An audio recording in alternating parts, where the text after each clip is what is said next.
You're 19, Sinaloa, raised on a small farm outside Los Mochis. Your father flew a crop duster, and your mother packed his meals every morning and whispered prayers every evening until he came back safe. He taught you to fly before you ever touched a steering wheel. On Sundays, he'd take you up and let you grip the yoke while your mother stood in the field below, watching the plane circle with her hand pressed to her chest. Flying wasn't just work. It was faith. He died last year. Heart attack mid-flight. The plane went down with him in it. After that, your mother stopped praying. You were left with a worn-out Cessna, 3 crop contracts, and 200 pesos a day. You fly every single day just to keep your mother's house standing. Then, one day, the engine fails. Repair costs more than the aircraft itself. You're 19, broke, and the only thing you know how to do is fly. A man gave you a number weeks ago. Said call it when you're done being poor. You're sitting at the kitchen table staring at a bill you can't pay. So you dial. A voice answers, gives you coordinates. Midnight. You drive deep into the Sierra Madre on a road that barely qualifies as one. You find a dirt strip carved into a mountainside, 300 meters of packed earth between jungle walls. A twin-engine King Air is waiting. A man hands you the keys and points south. Fly there. Land. They load. Fly back. You ask what you're carrying. He looks at you like you asked if water is wet. You don't ask again. Your hands shake on takeoff. But once you clear the trees, the shaking stops. You fly south at 500 feet. No transponder. No flight plan. You don't exist. You land on a strip in Burrero. Men load 400 kilos in 9 minutes flat. You take off again and land back in darkness, guided only by moonlight and instinct. A man hands you $20,000 cash, more than your father made in 2 years.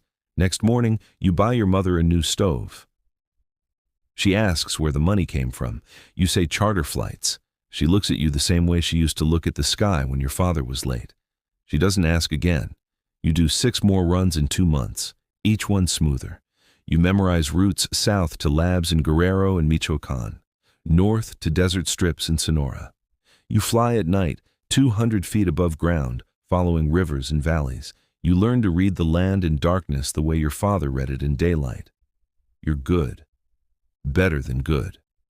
When weather turns bad, or strips are tight, or the military is active, you're the one they call. You start to relax, start to think you've figured it out. 6 flights, 6 clean runs, $120,000 hidden in your farmhouse walls. Your mother has a new roof. Your sister is back in school.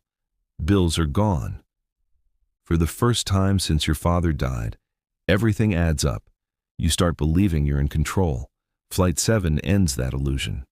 Pickup is in Burrero. Same strip, same approach, same trees. You land clean, but something feels wrong. Usually there are 3 trucks and a dozen men. Tonight there's 1 truck you don't recognize. Lights off. And the men standing there aren't yours. Different boots, different rifles, different energy. You feel it instantly. Your hand moves to throttle to take off, but before you push it forward, someone's already on the wing, rifle pressed to the cockpit glass. 2 more at the cargo door. They pull you out. They take the plane. The 600 kilos on board. Your phone, your watch, the $3,000 in your jacket. A hood goes over your head, smelling like diesel and sweat. You're in a truck for what feels like 2 hours. When the hood comes off, you're in a windowless concrete room. A man sits across from you. Calm. He says you're not going to die, says you're free to go. He's from a rival group. They've been tracking this run for weeks, waiting for a shipment worth hitting.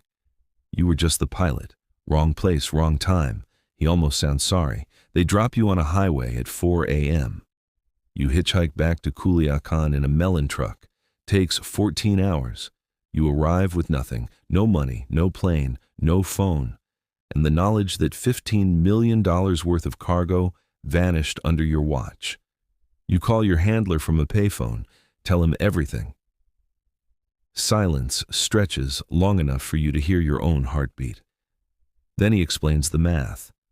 The load belonged to the boss, worth $15 million. There's no insurance, no excuses, only accounts. And your name just moved to the wrong side of the ledger. You owe $15 million.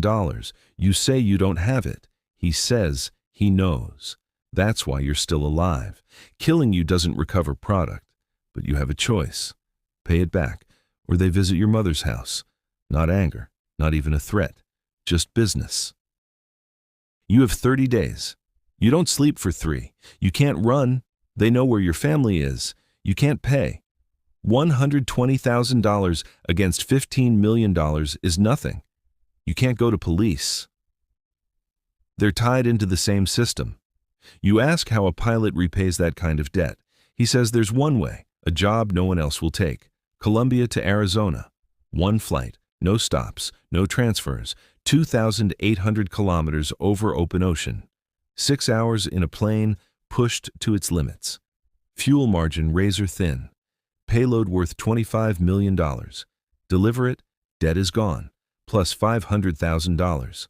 Fail, and the ocean takes you, and the debt passes to your family. You say yes, because there's nothing else left to say. You spend a week studying weather over the Gulf, wind patterns, fuel burn, pressure systems. You run calculations over and over. Maximum fuel gives you 7 hours. Route takes 6 hours, 20 minutes, 40-minute reserve. A 15-knot headwind cuts that to 15. A 25-knot headwind means you don't make it. You crash dry over desert. You need perfect conditions across 2,800 kilometers. Odds are low. You study until numbers blur, then you sit in the kitchen watching your mother cook, and you know why you'll fly it. The night comes. Coastal strip, plane loaded heavy. You inspect everything yourself, every rivet, every seal, 1,500 kilos packed behind you. A man gives coordinates. Dry lake bed in Arizona, trucks waiting. Don't be late. You sit in the cockpit, engines running, hands on throttles.